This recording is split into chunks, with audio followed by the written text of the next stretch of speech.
Today in AFSE, I will be ranking every champion on a tier list from best to worst, and this will include the new champions from the Valentine's event, past champions that are no longer in the game in case you happen to have those, also champions from Champion Slot 1 and Champion Slot 2 in case you have any of those. Also, there's a lot of reworks with champions, so I have to go through a lot of those and redo some things we did in our previous tier listing. So here's some things to take into account, like how they train, PvP, boss damage. So we're going to be going through all that today, so sit back, relax, and yeah, enjoy. Hey guys, welcome back to another AFSE video, and you already got the idea of what we're doing today from the title, but so right here I have a tier list of all the current champions that are in the game, and we're going to be ranking them from best to worst, also going through a few things, including then, what we did different from last time. There's a lot of new champions, a lot of them got some buffs, so this isn't completely biased or anything. I had a call of a few people while making this in my Discord server. Here's a verification. Here's the people I was talking to. A lot of people were just coming in and out joining, but this was the majority. And we all just kind of took to a little vote on the end results of what we had, so we're going to be going through those and explaining. Okay, there we go. We got a little bit more touched up and colored, ready to rank. So, firstly, we'll be going through Saitama. He has a little bit of a buff now. He's top S rank. So his strength stat and durability stat got buffed, and also, you could expect it to get buffed again and again because how rare it is, and it's going to constantly be the best champion in the game. So definitely worth having. Second off is one of the new champions, Yumiko. 300% chakra is just the highest buff of any stat we've seen so far with the champion, and also it gives the same yen multiplier that Serious Saitama does. So it's just kind of like the other half of this little duo going on. Next up, so that's it for S tier. They're just by far the best two. We got the top at A tier, and I would put Makima. Now the reason why is because how it trains every stat in the game, and a lot.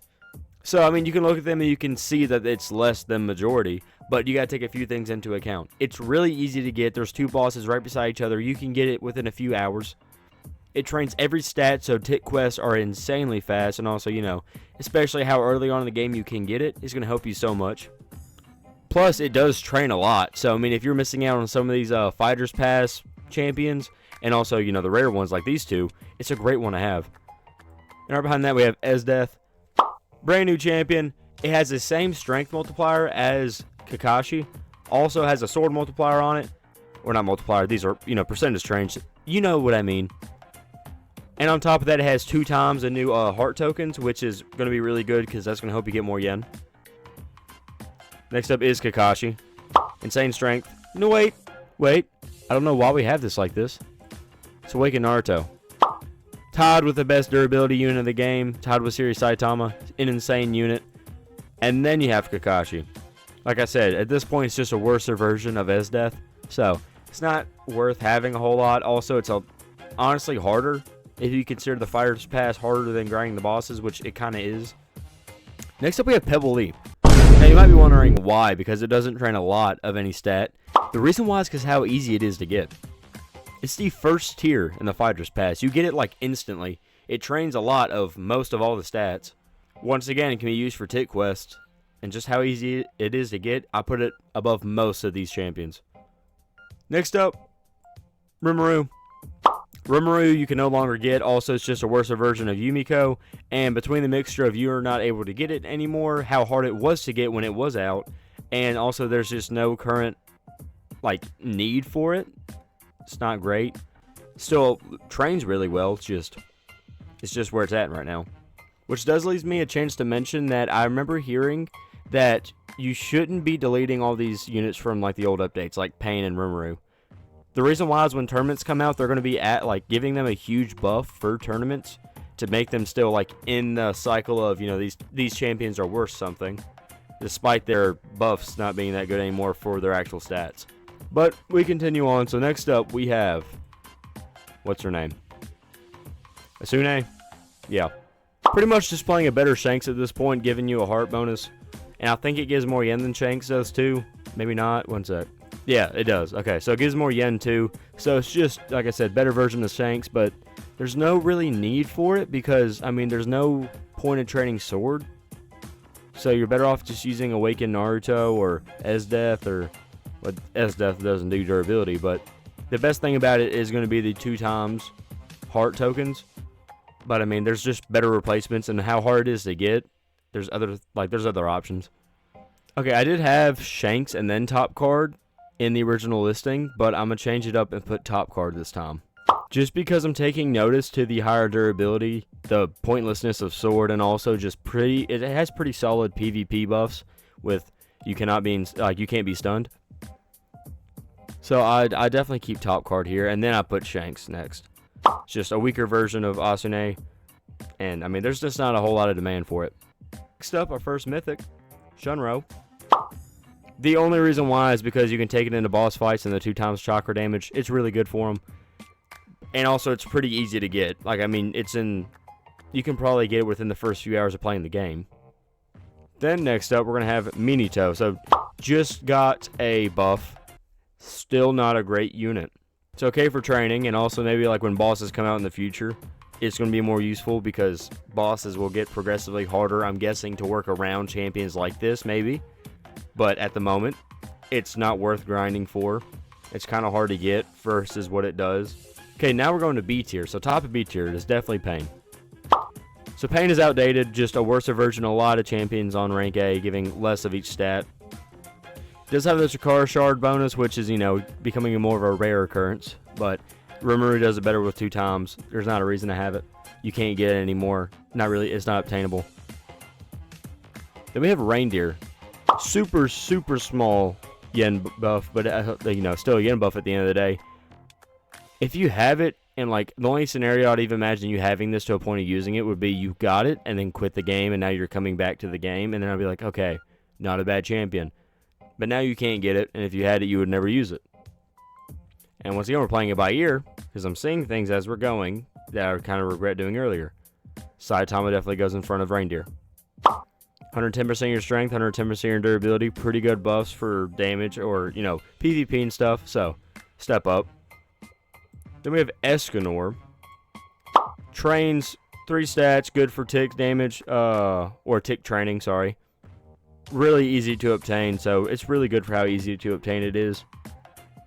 Same philosophy, we're going to go with Kroll. Now, what Kroll does weaker is not training because it does more of these stats and also is, once again, pretty easy to get. But Escanor does 2x damage during the day, which is just it's insane. So, Kroll is going right behind. And then after that, we have Nami. You wouldn't imagine that for a champion that is that hard to get. But it's just 140% your sword. Once again, no reason to do sword. They're giving a lot of sword champions with no reason to doing it. Increases your yen per minute by 1.2x. I mean, that's good. But you're never just training sword. You're training sword and durability. And there's units that give sword and durability. And then a yen multiplier and stuff. So, I mean, there's no point in having it. No point of equipping it. It's hard to get. Nah, it's not great. But I still have to put it here just because of the yen. Next up is Kirito. Once again, it only trains sword. It's just a worse version of Nami. It's still hard to get. It's so stupid. It's pointless. Okay, next up, this might be a little debatable because I feel like some people might put Meliodas next. I'm going for Gon. You can get this within the first 2 minutes of playing the game. After redeeming a code and going to get it, it's something that you'll use for the longest time. It's okay stat training.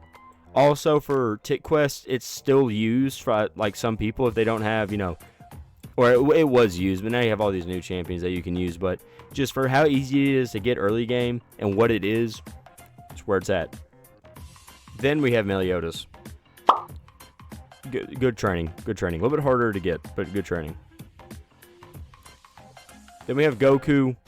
Yeah, it trains good chakra, but it's really hard to get, and there's a lot easier champions to get that do more.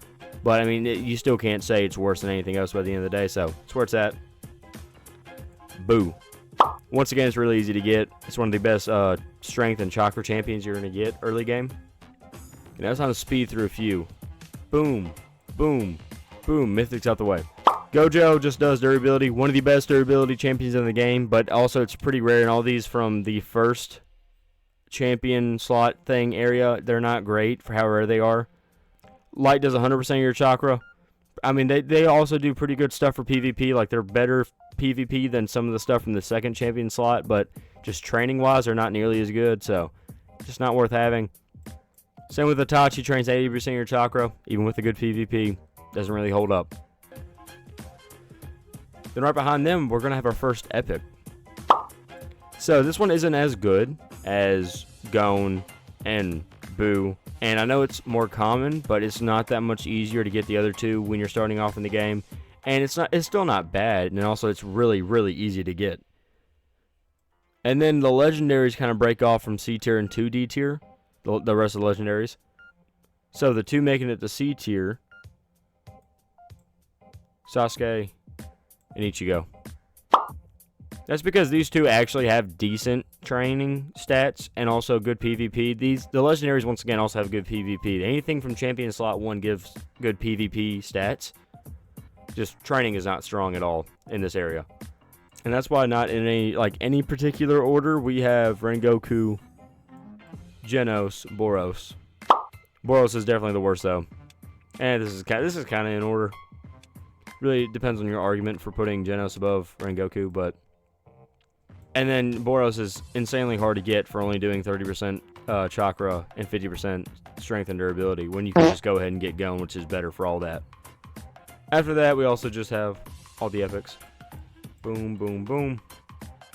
Nothing special about any of these. I mean, chakra, strength, chakra. Then for F tier, we have all of the rares, specifically with Asta first, and then like these two can be swapped around. Just preference.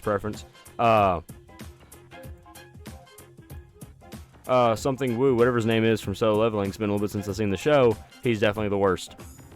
Not close. Not good. Actually, I would go as far as to say that again. An uncommon above a rare. It's incredible. And then we just have the uncommons. I really would do this because it's bad. It's not good. And this one does 35% of strength and durability. This one only does 40% of strength. Not good. And then lastly we have Sakura, going to be the best of the commons. Sanji. And then Levi. Oh wait. Oh my god. Wow. Yeah.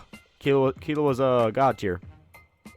Obviously better than Saitama and Yumiko. I don't know if it's better than Mikami, though. I'd also give Mikami god tier. Debatably above god. Here we go. This is an unbiased opinion. It is a unbiased opinion. Yeah, it's about all I got, though. See ya!